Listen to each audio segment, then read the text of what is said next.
Hello everyone, welcome to my channel soul therapy with एके।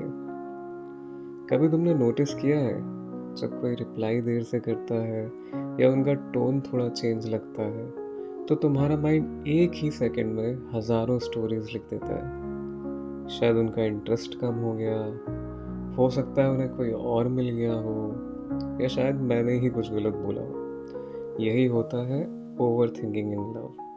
और सबसे पहले ये जानना ज़रूरी है, तुम्हारे इमोशंस गलत नहीं है, तुम सिर्फ सेफ फील करना चाहते हो बस।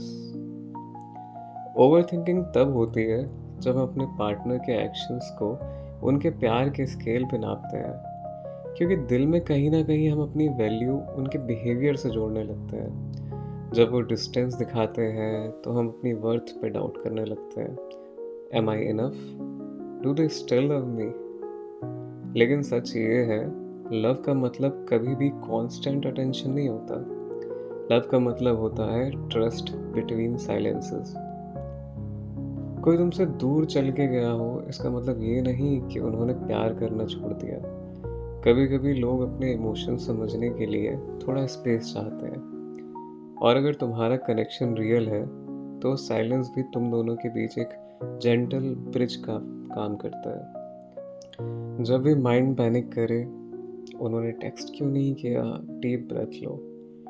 तुम्हारा ब्रेन फियर से रिएक्ट कर रहा है, रियलिटी से नहीं। ओवर थिंकिंग इमेजिनेशन में होती है, बट कनेक्शन रियल लाइफ में। उनके प्यार के प्रूफ ढूंढो, एक्शंस, मोमेंट्स, केयर।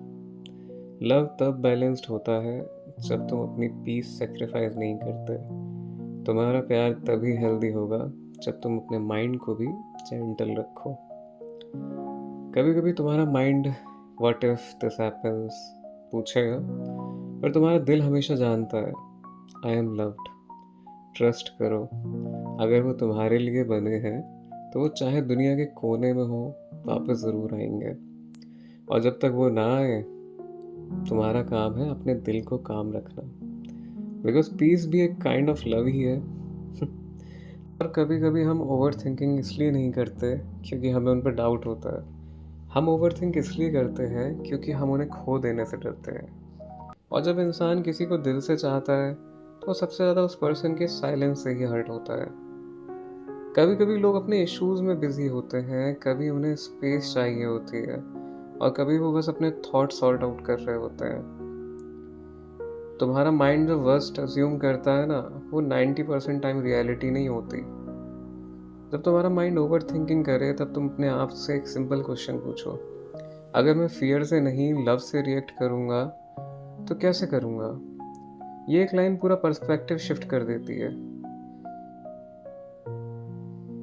कभी कभी हम आउटकम कंट्रोल करने की इतनी कोशिश करते हैं कि हम अपने आप को ही लूज़ कर देते हैं। लेकिन लव फ्लो होता है, प्रेशर नहीं। अगर तुम्हारा प्यार रियल है तो एक टेक्स्ट लेट आना या एक कॉल मिस हो जाना तुम्हारे कनेक्शन को कभी डिस्ट्रॉय नहीं कर सकता। जो लोग तुम्हें सच में चाहते हैं वो कभी कभी लेट हो सकते हैं, पर वो कभी गायब नहीं होते। ओवर थिंकिंग तुम्हारा एनिमी नहीं है, ये बस तुम्हारा हार्ट इनसिक्योर फील कर रहा होता है। But the truth is you are loved more than your fears. आज से तुम्हारा मंत्र सिर्फ एक है, if it's mine it will stay, if it's real it will grow. तुम्हारा काम किसी को चेस करना नहीं, तुम्हारा काम सिर्फ अपने हार्ट को पीस देना है। When you stop overthinking, you finally allow love to breathe। अगर ये वीडियो तुम्हारे दिल को थोड़ा भी सुकून दे गया हो तो कमेंट में लिखो I choose peace over over thinking, और शेयर करो उन सबके साथ जो अपने प्यार में खुद से भी ज़्यादा सोच लेते हैं। Thank you so much everyone.